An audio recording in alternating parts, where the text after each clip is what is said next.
গেছো ঠাম্মি, যেটার জন্য তোমার নাম্বার কাটা যাবে। তাই? ন্যাড়া পোড়া, সেটাই তো তুমি ভুলে গেছো ঠাম্মি।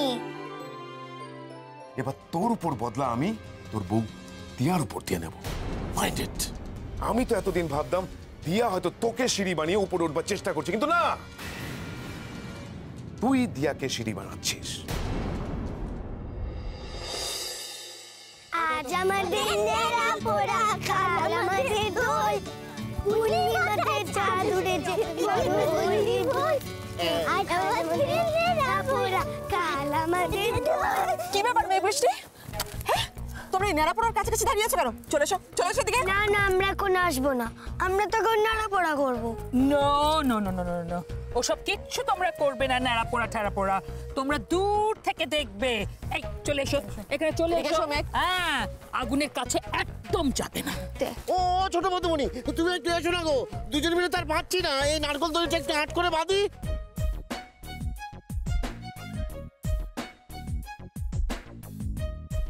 হ্যাঁ এসো এসো, দাও দাও, ধরো একটুখানি, একটু শক্ত করে বাঁধি। ধরো একটু, ধরো ধরো ধরো না গো। হ্যাঁ এই এই যে ধরো।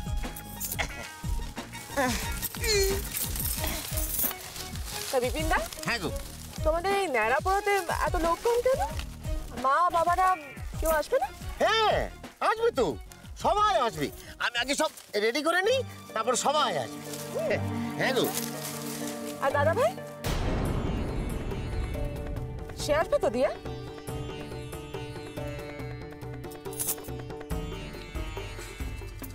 দিয়া, তোমার মনটা খুব খারাপ তাই না? অবশ্য মন খারাপ হওয়ারই তো কথা।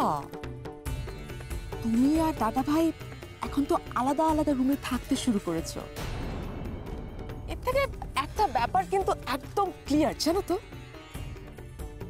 তোমার আর দাদা ভাই দুজনের মাঝখানে একটা পার্টিশন হয়ে গেছে। বাট দিয়া, যেটুকু সম্পর্ক বেঁচে আছে সেটাই ন্যাড়া পোড়ার আগুনের মতো পুড়ে ছাই হয়ে যাবে না তো? ছোট ভাই,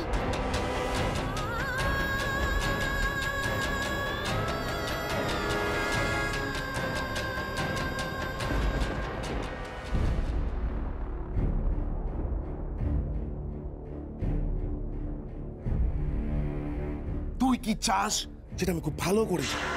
তোর বউ দিয়াকে আবার চ্যাম্পিয়ন করে তুই এই ব্যাডমিন্টন ওয়ার্ল্ডে ফেরত আসতে চাস, তাই না? আমি তো এতদিন ভাবতাম দিয়া হয়তো তোকে সিঁড়ি বানিয়ে উপরে উঠবার চেষ্টা করছে, কিন্তু না, তুই দিয়াকে সিঁড়ি বানাচ্ছিস।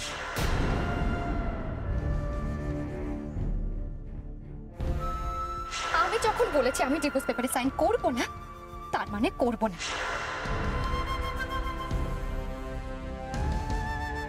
কিন্তু আমি আমার জেদ এবং লক্ষ্য দুটোই স্থির করে নিয়েছি। আমি আপনাকে আর হারাতে পারবো না। যেই আর্য ব্যানার্জিকে আমি নতুন করে বাঁচতে শিখিয়েছি, যেই আর্য ব্যানার্জি আমাকে ভালোবেসে আমাকে নতুন করে বাঁচতে শিখিয়েছে, তাকে আমি আপনার ভিতর থেকে টেনে বার করব। তোমাকে যেতেই হবে দিয়া, তোমাকে আমায় ছেড়ে যেতেই হবে। আমাকে পেছনে ফেলে তোমাকে এগিয়ে যেতেই হবে।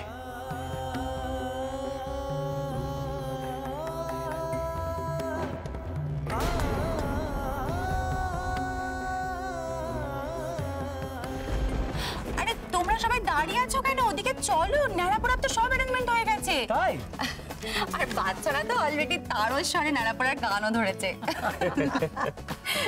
আচ্ছা, এই ভালো কথা। বলছি, আমার বউ এবং তার মা, মানে আমার পূজনীয় শাশুড়ি ঠাকুর, তিনি কোথায়? ওরা তো ওদিকেই গেছে। আমার মনে হয় পিছনের দরজা দিয়ে গেছে বলে তুমি হয়তো খেয়াল করো। ও ঠাম্মি, আর দাঁড়িয়ে থেকো না, চলো, ওদিকে তো সব অ্যারেঞ্জমেন্ট হয়ে গেছে। কিছুক্ষণ পরে কিন্তু আগুনও ধরিয়ে দেবে, চলো। আয় রক্তিমা। আমি যাব না মা।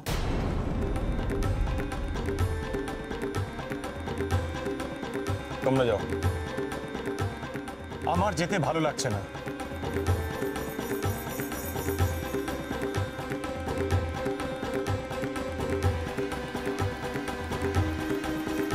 ইচ্ছে করছে না বললেই চলে মেজ ভাই? কেন চলবে না? কেন বড়দা ভাইয়ের বেলায় তো খুব চলে, তাহলে আমার বেলায় চলবে না কেন? তুই তো সবকিছু জানিস বাবা। গত 10 বছর ধরে আর্য এসবের মধ্যে কোনোদিন থাকেনি, তবু দিয়ে আসার পর একটু একটু করে ওর এসবের মধ্যে ফিরছে। কিন্তু তুই তো বরাবর এইসব ন্যাড়া পোড়া দোল এসবের মধ্যে থাকতিস, তাহলে আজকে কেন না করছিস বাবা? অন্তত বাচ্চাদের মুখের দিকে তাকিয়ে একবার চল। মা, আমি তোমাকে একবার বললাম তো যে আমার ইচ্ছে করছে না, ইচ্ছে করছে না, ইচ্ছে করছে না। আরে কেন ইচ্ছে করছে না সেটাই তো জানতে চাইছি। বাচ্চাগুলো আছে, বাড়ির সবাই যাবে, একটু আনন্দ করব, মজা করব সবাই মিলে, তবে না বিষয়টা জমবে। তুই একা একা ঘরে থাকবি নাকি? চ। আমি বললাম তো। সত্যি কি তোমার ইচ্ছে করছে না, নাকি এই সমস্ত কিছু দিয়ে অ্যারেঞ্জ করেছে বলে তুমি যাবে না? যেটা বোঝো না সেটা নিয়ে কি না কথা বললেই নয়? ঠিকই বলেছো, আজকাল আমি তোমাকে সত্যি বুঝতে পারি না। নিখিল, তিস্তা, এসব কি হচ্ছে বলো তো? তোমরা তো মাঝে মাঝে মেঘ বৃষ্টির মতো আচরণ করে ফেলছো। শোনো, কালকে বাড়িতে একটা অনুষ্ঠান হবে, তোমার ইচ্ছে না হলেও সেখানে তোমায় থাকতে হবে রক্তিম। আর এমনভাবে থাকতে হবে যাতে তোমার এই অনিচ্ছাটা আমাদের আত্মীয় স্বজন বন্ধু বান্ধব বুঝতে না পারে, সেটা যেন প্রকাশ না হয়ে পড়ে।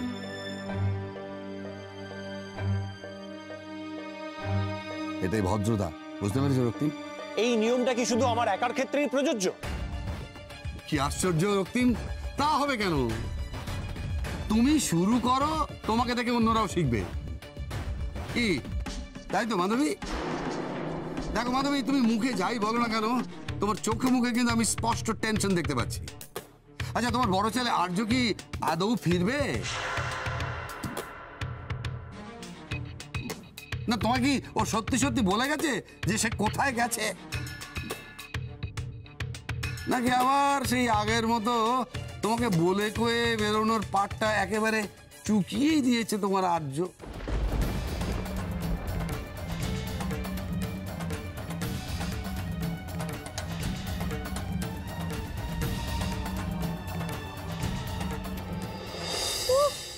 তোমরা কি বাগানে যাবে না? নাড়াপোড়া করতে দেরি হয়ে যাচ্ছে তো, তাড়াতাড়ি চলো। এই তো যাবো তো, বাগানে যাবো তো। তোরা চ, গিয়ে শুরু কর, আমরা আসছি। চ। আমরা কেউ যাব না।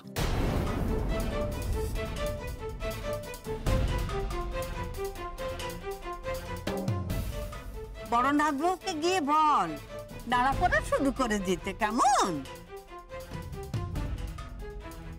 এবারে কেউ কেউ চায় না যে সবাই মিলে আনন্দ করুক। আমরা নাড়াপোড়াতে যাব না। ঠাম্মি, আমরা তো। চুপ কর ছোট ভাই, বড়দের অশান্তির জন্য ছোটদের আনন্দটা নষ্ট করিস নি। তোরা যা, যা। চল ভাই।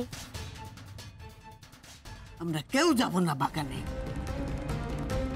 কেউ না।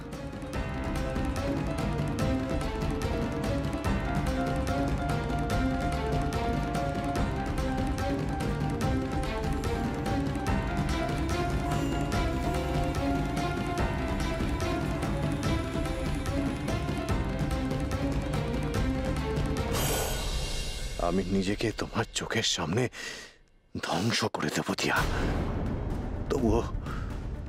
তবুও আমি তোমায় প্রমাণ করতে দেব না যে আমি তোমায় ভালোবাসি।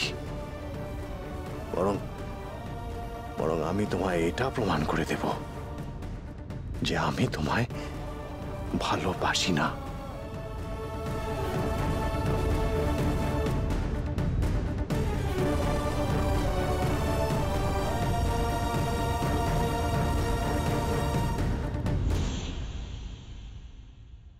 মেঘ বৃষ্টিকে বললাম ওদের সবাইকে ডাকতে, ওরা তো এখনো এলো না।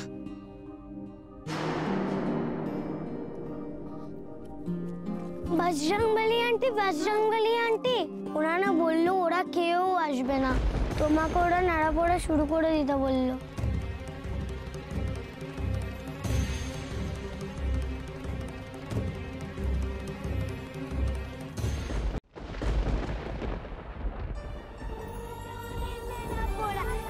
আমাদের তো উনির মধ্যে চাঁদ উঠেছে, বলো হরি বল। আজ আমাদের কাল আমাদের তো উনির মাঝে চাঁদ উঠেছে বলো হরি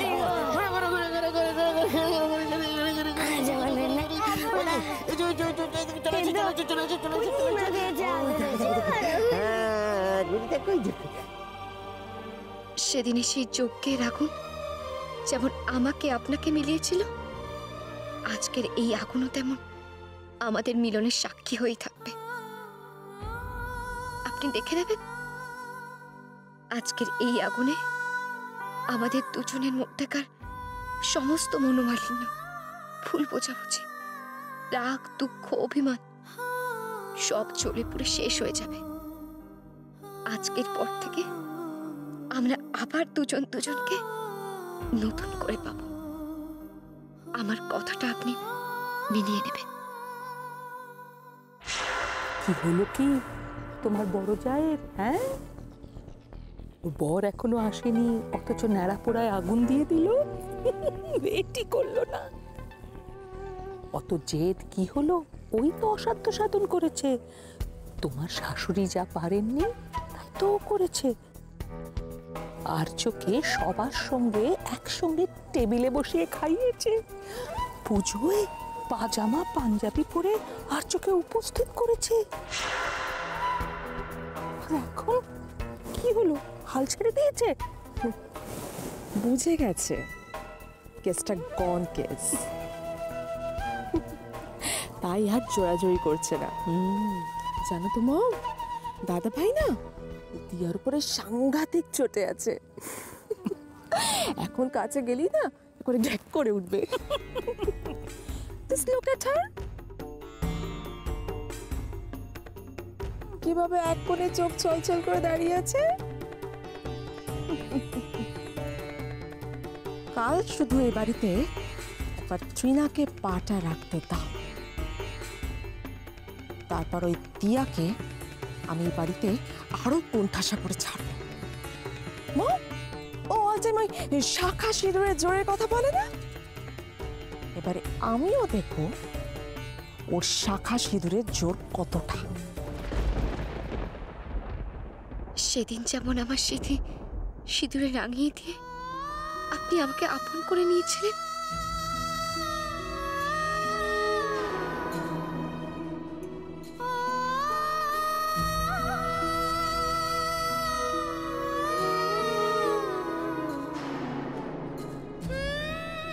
আমি জানি কালও ঠিক এই একইভাবে আপনি আমার কপালে গালে লাল আবির ছুঁয়ে আমাকে আবার কাছে টেনে নেবেন। একবার আসুন, একবার এসে আগুনের সামনে দাঁড়ান। এই ন্যাড়া পোড়ার আগুনের অগ্নি আপনাকে বুঝিয়ে দেবে আমার আপনার প্রেমের উত্তাপ ঠিক কতটা। আসুন না, আপনি যেখানেই থাকুন না কেন, আসুন না, একবার আসুন।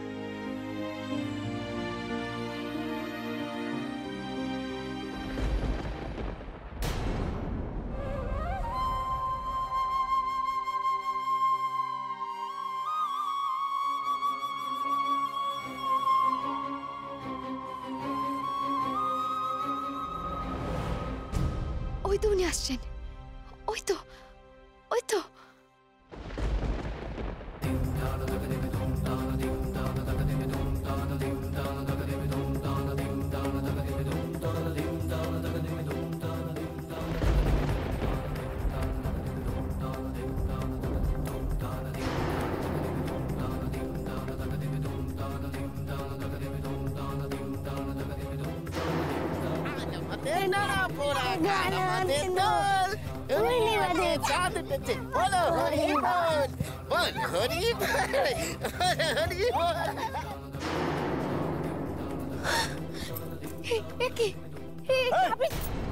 একদম একদম তুমি আমার সাথে কথা বলবে না, আন্ডারস্ট্যান্ড?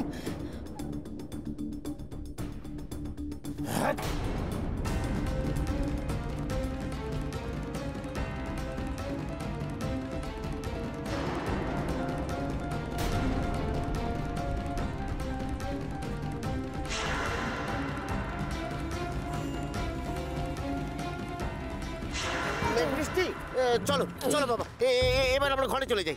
না না, আমরা এবার যাব না।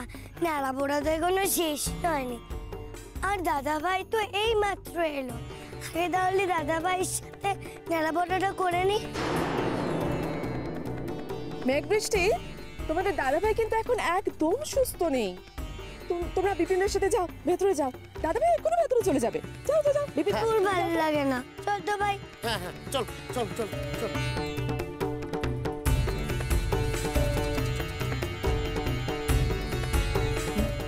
সত্যি নিহার, তোমাদের বাড়িতে যা মেগা সিরিয়াল শুরু হয়েছে না, আমি কিছুই বুঝতে পারছি না। দোলের দিন বন্ধু বান্ধবদের সঙ্গে তাদের পাল্লায় পড়ে একটু নেশা ভাঙ সব পুরুষ মানুষই করে, কিন্তু দোলের আগের দিন এইভাবে নেশা করে বাড়িতে আসা, ছি ছি ছি ছি ছি। বাড়িতে বাবা আছেন, মা আছেন, ঠাম্মা আছেন, ছোট ছোট আমাদের ছেলেমেয়েরা আছে।